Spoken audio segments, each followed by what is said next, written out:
ஏன் கல்வி பிச்சை புகினும் பிச்சை புகினும் கற்கை நன்றே சொல்கிறோம்ல. கல் அப்படின்னு ஏன் சொல்கிறாங்க?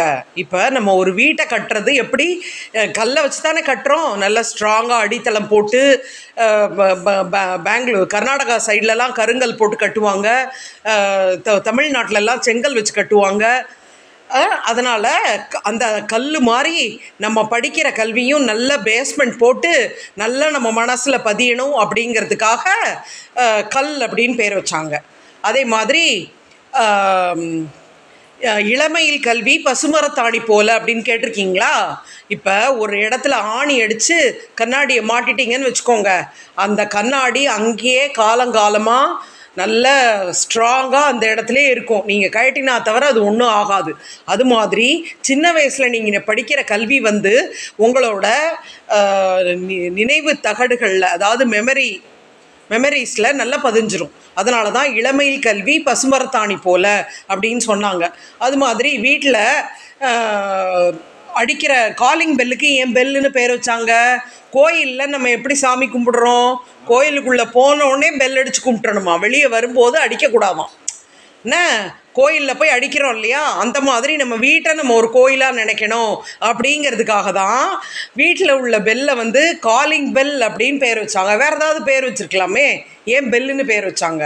அதே மாதிரி விளக்கு, மின் விளக்கு அப்படின்னு பேர் வச்சாங்க. ஏன் அந்த மாதிரி பேர் வச்சாங்க? நம்ம அகல் விளக்கு வீட்டுக்கு ஒளியை கொடுக்குது, மின் விளக்கு மனுஷனுக்கு ஒளியை கொடுத்து அவனை இயங்க வைக்குது. அதனால தான் அதுக்கு மின் விளக்கு அப்படின்னு பெயர் வச்சாங்க. அப்புறம் நெருப்பு அப்படின்னு ஏன் பேர் வச்சாங்க?